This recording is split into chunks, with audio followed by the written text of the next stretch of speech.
चीज़ से बचना, इससे बचो उससे बचो, तो किसी चीज़ से बचना होता है तो वहाँ पे हम अवॉइड। और जहाँ तक जब भी आप डॉक्टर के पास जाते हैं तो ज़्यादातर प्रेस्क्राइब करता है कि हाँ भाई avoid this thing avoid that thing, खाने के लिए भी आपको पता है कि आप इससे इसको खाने से बचिए उसको खाने से बचिए। तो यहाँ पे से बचना के सेंस में हम लोग क्या करते हैं, अवॉइड वर्ड का यूज़ करते हैं। अब सेंटेंस हम बना लेते हैं। अब जैसे मैंने बोला कि कोई भी सेंटेंस ले सकते हैं, जरूरी नहीं आप इससे भी बना सकते हैं या दूसरा सेंटेंस भी ले सकते हैं। अब जैसे मैंने बोला कि अवॉइड रनिंग, दौड़ने से बचो। अवॉइड वीपिंग, रोने से बचो, मतलब रोने की एक्टिविटी से बचो। बोलने से बचो, अवॉइड स्पीकिंग, बोलने की एक्टिविटी से बचो। लिखने की एक्टिविटी से बचो, अवॉइड राइटिंग, राइटिंग को अवॉइड करो, राइटिंग की एक्टिविटी से बचो। अवॉइड ईटिंग टू मच, खाने की एक्टिविटी से बचो, ज़्यादा खाने की एक्टिविटी से बचो। तो इस तरह से आप सेंटेंस बना सकते हैं। नेक्स्ट हम लोग ले लेते हैं क्या, लव। लव का मतलब जैसा कि आप जानते हैं लव का मतलब क्या होता है, प्यार मोहब्बत, इसके लिए तो हम लोग यूज़ करते हैं। लेकिन इसका एक दूसरा यूज़ भी होता है जहाँ पे आपको कोई चीज़ बहुत ज़्यादा पसंद होती है, लाइक से ऊपर। जब कोई चीज़ लाइक से ऊपर हो जाती है तो आप उसे वहाँ पे क्या यूज़ करते हैं, लव। अब जैसे आप इसको किसी भी जगह यूज कर सकते हैं। जैसे मैंने बोला कि मुझे दौड़ना पसंद है, मुझे दौड़ना बहुत ज़्यादा पसंद है, तो आप क्या लिखेंगे, आई लव रनिंग।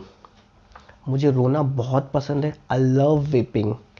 मुझे बोलना बहुत पसंद है तो आई लव स्पीकिंग। मुझे लिखना बहुत पसंद है, आई लव राइटिंग। मुझे खाना बहुत पसंद है, आई लव ईटिंग। तो इस तरीके से आप सेंटेंस बना सकते हैं। नेक्स्ट है लव का अपोजिट क्या होता है, हेट। और मुझे पसंद नहीं है, आप किसी चीज़ से घृणा करते हैं तो वहाँ पे आप हेट। आई हेट रनिंग, मुझे दौड़ना बिल्कुल भी पसंद नहीं, एकदम घृणा है उससे। मुझे रोने से घृणा है तो आई हेट वीपिंग। मुझे बोलने से घृणा है तो आई हेट स्पीकिंग। मुझे लिखने से घृणा है, आई हेट राइटिंग। उसी तरह आप लिख सकते हैं, आई हेट ईटिंग। नेक्स्ट है इग्नोर। इग्नोर का मतलब क्या होता है, नज़रअंदाज कर देना, ध्यान न देना किसी भी। अब यहाँ पे लिख ले कि दौड़ने को नज़रअंदाज करो, दौड़ने की एक्टिविटी को नज़रअंदाज करो, तो आप क्या लिखेंगे, इग्नोर रनिंग। रोने की एक्टिविटी को नज़रअंदाज करो तो इग्नोर वीपिंग। बोलने की एक्टिविटी को नज़रअंदाज करो, इग्नोर स्पीकिंग। लिखने की एक्टिविटी को नज़रअंदाज करो, इग्नोर राइटिंग। खाने की एक्टिविटी को नज़रअंदाज करो, इग्नोर ईटिंग। नेक्स्ट हम लोग ले लेते हैं, जैसे क्या है, नो। नो के बाद, नो का मतलब तो आप जैसा कि जानते हैं, नो का मतलब क्या होता है, जानना। जानने के लिए हम लोग इसको क्या करते हैं, यूज करते हैं। जैसे आई नो, मुझे पता है या मैं जानता हूँ, उसे पता है, ही नोज, शी नोज। तो इस तरीके से।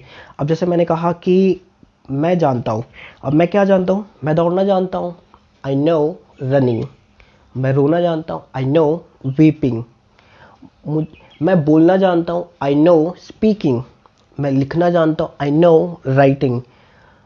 मैं खाना जानता हूँ, आई नो ईटिंग। हो गया ना सेंटेंस, कितनी जल्दी जल्दी हमने फ्रेम कर लिया।